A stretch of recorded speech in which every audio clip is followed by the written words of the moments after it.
Hello guys, मैं स्वीटी आप सबका न्यू स्टोरी में स्वागत करती हूँ। कैसे हो आप सब? आई होप आप सब अच्छे होंगे। जैसा कि मैंने लेके आती हूँ रियल स्टोरी, और बस टाइम की कमी की वजह से मैं नहीं आ पा रही डेली, लेकिन आज ये जो कहानी है वो मुझे ज़बरदस्ती लेके आ गई है इस प्लेटफॉर्म पे, और जो कि मेरे मतलब जो मीडिया में लगातार चलता है, वायरल है, उसके बारे में तो मैं कहना नहीं चाहूँगी क्योंकि वो आप देख सकते हैं। लेकिन जो चीज़ दब जाती है इतनी वायरल होनी चाहिए कि सबके समझ में भी आए और ये बात दोबारा दोहराई ना जाए, इसलिए वायरल होनी चाहिए। लेकिन ये बातें दब जाती है, वो होती है लड़कियों के लिए आवाज़ उठाना, क्योंकि आजकल ये उल्टा चल रहा है कि लड़कों को कर रहे हैं, कोई मर्डर कर रहा है, कोई हस्बैंड का कर रहा है, कोई किसी के बेटे का, कोई बच्चों का। तो वो तो ठीक है कि हाँ, वो सबको दिख भी रहा है तो गलती, लेकिन फिर भी सब सोच रहे होंगे कि अब बहुएं नहीं मरती, अब लड़कियां नहीं मरती। तो इसके बारे में आपको मैं एक संपन्न परिवार की, जिसका कि आप सोच भी नहीं सकते कि इतना सारा दहेज देने के बाद, इतनी अच्छी शादी करने के बाद भी बहुएं मारी जा रही है, बहुएं लड़कियों की अब भी ससुराल में दुखी किया जा रहा है, क्योंकि इन सब वायरल केसों के बीच में लड़कियां और बहुओं को अब ये सोच लिया है सबने कि वे ही किसी पे वो कर सकती हैं, लेकिन कोई उन्हें नहीं टॉर्चर कर रहा है। तो ऐसा कुछ भी नहीं है। तो आज मैं ये कहना चाहूँगी कि कोई भी लड़की जब शादी होके दूसरे घर में आती है तो भाषा नहीं, घर नया, संस्कार नहीं, मतलब सब चीज़ बदल जाती है। घर नया, लोग नए, और यहाँ तक बहुत बात ठीक है कि वो एडजस्ट भी करती है। जो भी लड़की होती है वो जैसे भी शादी करके आई हो, चाहे लव मैरिज से चाहे कोर्ट मैरिज से, वो एडजस्ट करने की ज़्यादातर कोशिश करती है। कोई एक केस होंगे जिसमें लड़कियां बेकार निकलती होगी, लेकिन मैं जिसकी कहानी सुनाने जा रही हूँ, पहले उन्हें एक बात बता दूँ कि कभी भी अगर आप भी बेटी के माँ बाप हैं या वो हैं जानने वाले, तो कभी भी ये सोचिएगा, अगर ससुराल में कोई बेटी एडजस्ट नहीं कर पा रही और आपको बता रही है कि मैं दुखी हूँ, तो उस पर प्रेशर मत बनाइए। मैं हाथ जोड़ के प्रार्थना करती हूँ, या तो उसकी सुन लीजिए, और क्योंकि वो माँ बाप के अलावा किसी को नहीं कुछ भी बता सकती, और कोई भी लड़की ये नहीं चाहेगी कि शादी के बाद मम्मी पापा को अपनी टेंशन दे। लेकिन जब ज़्यादा ही ऊपर हो जाती है तो वो करती है, और उसमें भी ये कह देना कि तुम्हारा ससुराल है, एडजस्ट करो, समाज के डर से कि समाज क्या कहेगा। दूसरा वो खर्चे के डर से कि अब तो जैसे तैसे बेटी की शादी हुई है और फिर हम दोबारा खर्चा करना पड़ेगा, अगर दूसरी जगह शादी करनी पड़ी या घर पे बैठाना पड़ा। तो मैं हाथ जोड़ के ये कहती हूँ कि उसे मरने के लिए नहीं छोड़ना चाहिए, एक बार सुनना चाहिए, आंखों से देखना चाहिए, और अपना सपोर्ट अपनी बेटी के साथ हमेशा रखना चाहिए कि ज़्यादा से ज़्यादा उसकी जान बचाई जा सके या वो बच सके। तो पहले मैं ये स्टोरी स्टार्ट करने से पहले मैं आपको एक ऑडियो सुनाना चाहूँगी, और भले ही आपको वो ऑडियो पसंद ना आए, समझ भी नहीं आए, लेकिन फिर भी एक बार सुनिए, क्योंकि आप उसके दर्द को महसूस कर सकते हैं। ये उसका लास्ट ऑडियो था, और जो उसके पापा ने उसके जाने के बाद सुना। तो पहले सुनिए। அவங்க அவங்க அப்பா அம்மா கவின் இவங்க எல்லாருமே பிளான் போட்டு தான் எனக்கு கல்யாணம் பண்ணியிருக்காங்க. அவங்க கொடுக்குற மென்டல் டார்ச்சர் என்னால் தாங்க முடியல. உடல் ரீதியாகவும் என்னால் அவங்க கூட உண்மையாலுமே இருக்க முடியல. ரொம்ப டார்ச்சராக இருக்குது. டெய்லியும் மென்டலி என்ன அசால்ட் பண்ணுறாங்க, ஃபிசிக்கலாக ஈவன் டார்ச்சர் பண்ணுறான். என்னால் இதுக்கு மேலே இந்த வாழ்க்கையை கண்டினியூ பண்ண முடியும்னு தோணலை. என் உலகமே நீங்களும் அம்மாவும் தான். நீங்களாம் என்னை பற்றி கண்ட கடவும் வச்ச ஆசையும் எதுவுமே நிறைவேறல. ஆனால் என்னோட கடைசி மூச்சோட நம்பிக்கை நீங்கள் மட்டும்தான். ஆனால் உங்களை ரொம்ப நான் நோகடிச்சிட்டேன். ரொம்ப என்னால் நீங்கள் காயப்பட்டீங்கன்னு புரிஞ்சிருச்சு. உங்களால் வாய்விட்டு சொல்லவும் முடியல, அதே சமயம் என்னை இப்படி பார்க்கவும் முடியல. என்னால் நீங்கள் படுற வேதனை எனக்கு புரியுது. என்னை மன்னிச்சிருங்கப்பா, என்னை மன்னிச்சிருங்கம்மா. அவ்வளோதான், मुझे போச்சு எல்லாம். सुन लिया आपने ऑडियो। ये तमिल भाषा में है। भाषा भले ही आपके समझ में ना आए, लेकिन उसकी भावना, उसकी जो उस टाइम की स्थिति है वो आपको ज़रूर समझ में आ गई है। एक बेटी जो कि मरने से पहले अपने पिता को 7 ऑडियो सेंड करती है, और 7 ऑडियो में अलग अलग बातें कही गई हैं। मैं 7 नहीं सुना सकती, जो मैं सुना सकती थी वो सुना दी हैं। तो उसके बारे में अगर आप सुनोगे कि ये बातें हैं तो दुख तो होएगा ही कि चंद दिनों बाद ही, शादी के चंद दिनों बाद ही जो मर गई हो लड़की, और मरने के बाद उसके पापा ने वो ऑडियो सुनी हो तो उनके दिल पे क्या बीता होगा। तो यहाँ पे मैं बात करनी चाह रही हूँ एक बेटी की, जो कि बहुत ही संपन्न परिवार की थी। तमिल की एक फैमिली थी, तो मैं जिस लड़की के बारे में बात करने जा रही हूँ उसकी शादी कोई ऐसी वैसी शादी नहीं हुई थी। नॉर्मल 2.5 करोड़ रुपए उसकी शादी में खर्च हुए थे। 70 लाख की वोल्वो नई कार उसे के दूल्हे को गिफ्ट की गई थी और 4.5 किलो गोल्ड देने का वादा किया गया था, उससे आधा दे चुके थे वे। और इतनी अच्छी शादी हुई थी, बहुत ही ज़बरदस्त। ये आवाज़ 27 साल की लड़की रिठानिया की है जो कि तमिलनाडु की है। इनके पिता का टेक्सटाइल का बिजनेस, रियल इस्टेट का बिजनेस, बहुत ही अच्छे संपन्न परिवार से ये लड़की ताल्लुक़ रखती थी। लड़के का नाम कविन कुमार है और उनकी एज 28 साल थी और उनका फैमिली बैकग्राउंड बहुत ही अच्छा था, मतलब। और वैसे वे पॉलिटिक्स वगैरह में थे तो उनसे भी बहुत बड़ी पहुंच थी। इसी साल की 11 अप्रैल को रिठानिया की शादी त्रिपुर के ही एक अमीर संपन्न परिवार और बहुत ही संस्कारी परिवार से की जाती है। ठीक ठाक सोसाइटी में इनके का घर, जान पहचान और बहुत ही अच्छे से रहते थे। और इसी परिवार के लोगों ने रिठानिया की शादी के लिए घर परिवार देखना शुरू किया। यहाँ पे उनका अपना बिजनेस भी था पर्सनल, तो अच्छे संपन्न परिवार को देखकर उसके पिता ने उससे कविन कुमार से उनकी शादी पक्की कर दी, क्योंकि पंडित जी ने कुंडली मिलाकर कहा कि बहुत अच्छा है योग। तो इसी साल की 11 अप्रैल को उनकी शादी हो गई। शादी भी कोई ऐसी नहीं, 2.5 करोड़ की शादी हुई थी लागत से और 4.5 करोड़ के करीब, वो 4.5 किलो के करीब सोना मांगा गया था। ये लड़कों की साइड से ही मांगा गया था कि हमारा स्टेटस ऐसा है, VIP लोग आएंगे तो अरेंजमेंट अच्छा होना चाहिए। तो उसके पापा की इतनी औकात थी कि वे एडजस्ट कर सके, तो उन्होंने 2.5 किलो सोना तो दे दिया था, 2 किलो बाद में देने का वादा था। और वो 70 लाख की वो गाड़ी दी, लड़के को 2.5 करोड़ की शादी की। तो इसके बाद लड़की की शादी हो गई 11 अप्रैल को और वो रिठानिया पहुंच गई अपनी ससुराल। जिस लड़के का या लड़के वालों का जिनका मुंह पहले ही खुला हुआ था, वो शादी के बाद तो क्या बंद होने वाला था। 2-3 दिन तो नॉर्मली जैसे रहते हैं ससुराल में, अच्छे से रही वो। फिर तीसरे दिन से ही उसके घर वालों का, ससुराल वालों का असली रूप सामने आने लगा। वे रिठानिया को ताना देने लगे कि आके तुम्हारे पापा ने ऐसा स्पेशल किया ही क्या है और ऐसी शादी करी ही क्या है, हमारे यहाँ तो 100 करोड़ की शादी होती है। और लड़का भी मेंटली तो करता ही था इस तरह से बिहेवियर उसके साथ, फिजिकली भी उसे टॉर्चर करता था। से ये कहया जाने लग गया कि कैसे गरीब लोग 2.5 किलो सोना दिया है, 4.5 किलो सोना कहा था वो भी तुम्हारे से दिया नहीं गया। हमारे यहाँ पे तो फलाने की शादी हुई थी और वहाँ पे जमाई को 100 करोड़ रुपए दिए गए हैं, उन्हें सेटल किया गया है जिससे कि वे अपना बिजनेस करके अपनी वाइफ को खुश रखें। और ये हमारे लिए थोड़ी ना करना है, ये तो तुम्हारे लिए ही करेंगे, तुम्हारे मम्मी पापा, हम थोड़ी मांग रहे हैं अपने लिए। जो भी आएगा, जो भी रहेगा वो तुम्हारी सुख के लिए ही तो रहेगा। तो इस तरह से उसे टॉर्चर किया जाने लगा।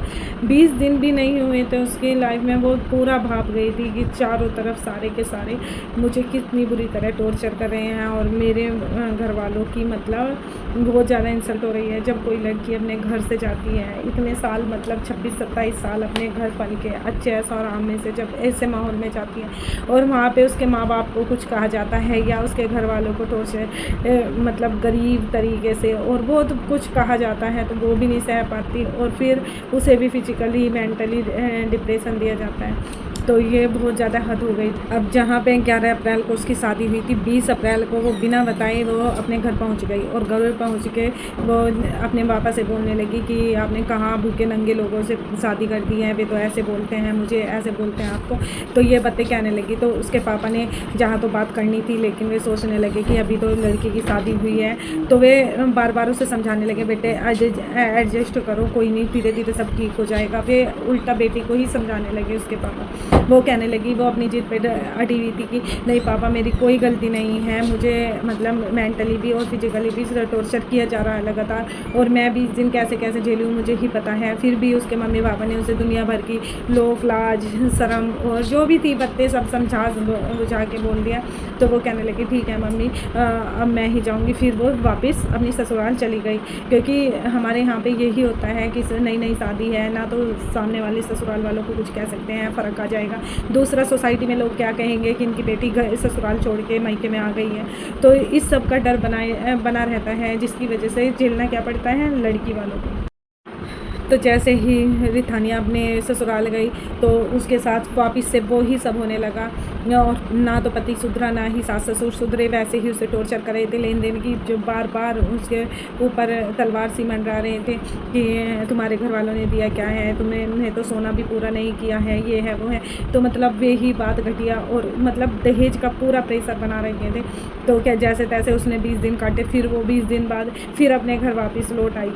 उससे रहा नहीं गया कि जब बार बार टॉर्चर नहीं सहा गया। फिर उसके पापा ने कहा बेटे कैसे दामाद नहीं आई, कि नहीं पापा मैं अकेले ही आई हूँ, ऐसे ऐसे हुआ है, वे नहीं सुधरे, मैं जब भी गई थी और वे नहीं सुधरने वाले, वे मेरे साथ ऐसे ही कर रहे हैं और मेरा दम घुटता है वहाँ पे रहने में भी। तो इस पर उसके पिता ने कहा बेटा अभी 1 महीना भी नहीं हुआ है और सब क्या कहेंगे, बिरादरी वाले कहेंगे कि ये हस्बैंड वाइफ अलग हो गए हैं, ये वो, तो थोड़ा सा तुम्हें एडजस्ट करना पड़ेगा, सुन लेना जो भी कह रहे हैं, हम जल्दी से उनका जो बचा हुआ सोना है वो भी दे देंगे और सारी बात टाइम के साथ ख़त्म हो जाएगी। तो उसने कहा ठीक है पापा आप कहते हो तो मैं एडजस्ट कर लूँगी, लेकिन एक बार मेरी सास को बुलाकर आप उनसे वादा लीजिए कि जो मेरे उस घर में मेरे साथ हो रहा है, जो मेरे पति फिजिकली कर रहे हैं वे मेंटली कर रहे हैं, वो मेरे साथ नहीं होगा, पहले आप ये वादा लीजिए। उसके पापा ने कहा ठीक है। तो उसके पापा ने उसके सास ससुर को खाने पे बुलाया, उनसे कहा कि आप हमारी बेटी को इतना तंग क्यों करे हैं, जो भी प्रॉमिस किया था वो हम पूरा कर देंगे और इसे चैन से जीने दो। तो उसकी सास ने उनके सामने माफ़ी भी मांगी और कहा कि अब से हम इसे परेशान नहीं करेंगे और राजी खुशी उसे अपने घर ले आए। तो रिथानिया तीसरी बार मतलब तीसरी बार अपने ससुराल गई और उसने सोचा कि अब सब बिल्कुल ठीक हो जाएगा और मैं आराम से अपनी ज़िंदगी में आगे बढ़ सकती हूँ। जैसे ही इतनी उम्मीदों के साथ अपनी ससुराल पहुँचती है तो उसकी उम्मीद जल्द ही टूट जाती है, क्योंकि वो देखती है कि वे सब जो वहाँ पे बोल रहे थे, जो सॉरी बोलने का सब कुछ नाटक था, एक्टिंग थी और कुछ भी बदला नहीं था उसके लिए। जैसे ही वो घर जाती है तो उसके साथ फिर से वही दोहराया जाता है, वही मेंटली फिजिकली वो टॉर्चर किया जाता है।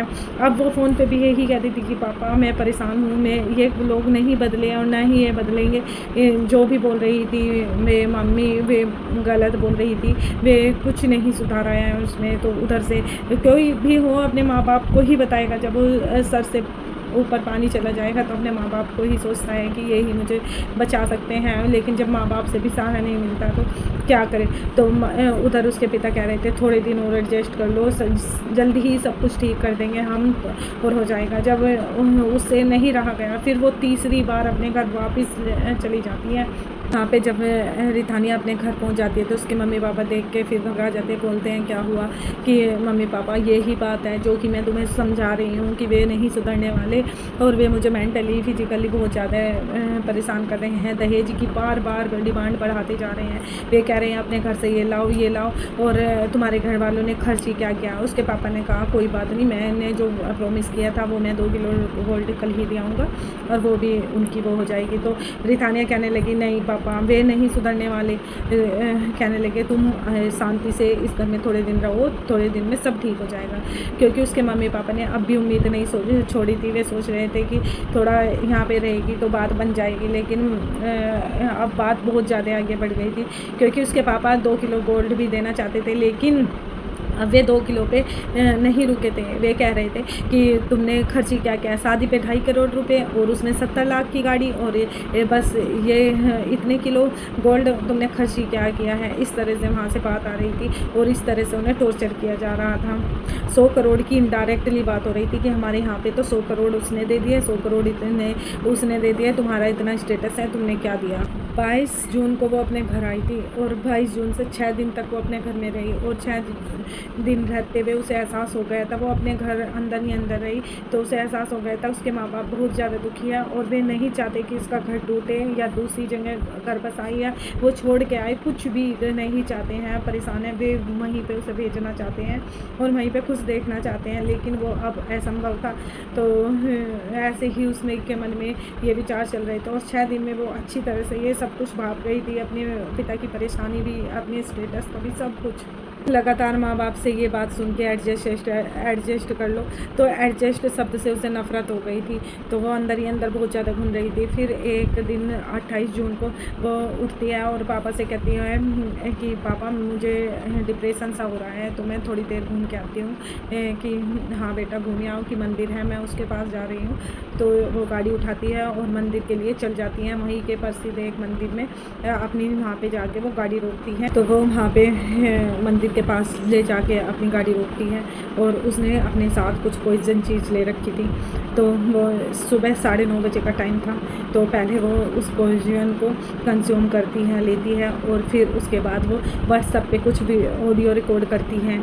कम से कम 7 रिकॉर्ड करके ऑडियो वो अपने पापा के पास सेंड कर देती है। जब उसे पूरा यकीन हो जाता है कि अब जहर ने अपना काम करना शुरू कर दिया है, तो वो सेंड कर देती है। दुर्भाग्य की बात यह है कि उसके पापा मोबाइल वगैरह भी नहीं चेक कर पाते हैं अपना, जिसमें अपनी ऑडियो बच्चे की देख पाएँ मरने से पहले। क्योंकि जब उसके पापा के पास ऑडियो गया, उनके पास फ़ोन नहीं था, और फिर कम से कम 1 बज जाता है दोपहर का। तो जो आस पड़ोस के मंदिर के पास की दुकानों के मालिक थे, वे देखने लगते हैं कि एक गाड़ी ये सुबह से पार्क है यहाँ पे, और इसमें एक लड़की है जो कि ना तो बाहर निकल रही है, ना ही इस गाड़ी को लेके जा रही है। तो उन्हें कुछ शक होता है, तो वे पुलिस को फ़ोन करते हैं। पुलिस आके देखती है तो उसके अंदर एक लड़की बैठी थी जिसके मुंह से झाग निकल रहे थे। तो पुलिस उस गाड़ी के नंबर से फिर उसके पापा तक पहुंचती है, उसके पापा को इन्फॉर्म करती है। जब उसके पापा को पता चलता है कि मेरी लड़की ऐसे मिली है, तो उसके पापा पुलिस के साथ उसे हॉस्पिटल में लेके जाते हैं। लेकिन जब वहाँ पहुँचते हैं तो हॉस्पिटल वाले बताते हैं कि ये बहुत देर पहले ही मर चुकी थी। तो उसके पापा को मतलब ये एहसास होता है कि मेरी बेटी जो 9 बजे मंदिर कह के निकली थी, वो ये काम करने के लिए गई थी। फिर वे वो फ़ोन वगैरह चेक करते हैं ना, फ़ोन में उन्हें ऑडियो मिलती है, वो पूरा समझ जाते हैं। और बहुत ज़्यादा दुख होता है। इसके पीछे का सारा सच आपके सामने आ गया है। क्यों कह रही हूँ मैं कि अगर कोई बेटी अपने माँ बाप से कहती है कि नहीं एडजस्ट कर पा रही है, तो उसे बार बार प्रेशर नहीं डालना चाहिए। एक बार खुद पे भी सोचना चाहिए वो क्यों आपसे सहारा मांग रही है, क्यों आपको वो कर रही है। जीने के लिए किसी न किसी का सहारा चाहिए ना। जब कहीं सहारा नहीं मिलता है तो वो ये ही कदम उठा लेती हैं। तो अब ये बातें उसके पापा को भी समझ में आ गई थी। और ये तो उसने ऑडियो में, वो मैंने शुरू में सुना दिया था आपको तमिल भाषा में, जैसे भी किया था उससे आपको उसकी इमोशनल सिचुएशन का पता ही चल गया होगा। लेकिन मैं फिर भी उनकी 7 ऑडियो में से जो समरी निकलती है वो थोड़ा थोड़ा बता देती हूँ। तो उसने यहाँ पे ये ऑडियो में भेजा था कि कविन ने और उसके माता पिता ने साजिश की थी मेरे साथ शादी करने के लिए, मुझे फंसाने के लिए। और जब मैं शादी करके आ गई तो मेरे साथ ऐसे ऐसे मुझे फिजिकली मेंटली बहुत ज़्यादा डिप्रेशन दिया गया। मुझे 3 दिन के बाद से ही टॉर्चर करना स्टार्ट कर दिया। और जब मैं किसी से कहती थी या जहाँ से भी सहारा मिलता था, जिसे यहाँ पे इनडायरेक्टली उसने अपने मम्मी पापा का नाम नहीं लिया है, लेकिन मम्मी पापा के बारे में ही बताया है कि जब भी मैं किसी का सहारा ढूंढती थी तो मुझे जवाब मिलता था एडजस्ट कर लो, जो कि मैंने 2-3 बार किया लेकिन मेरे से एडजस्ट नहीं हो पाया।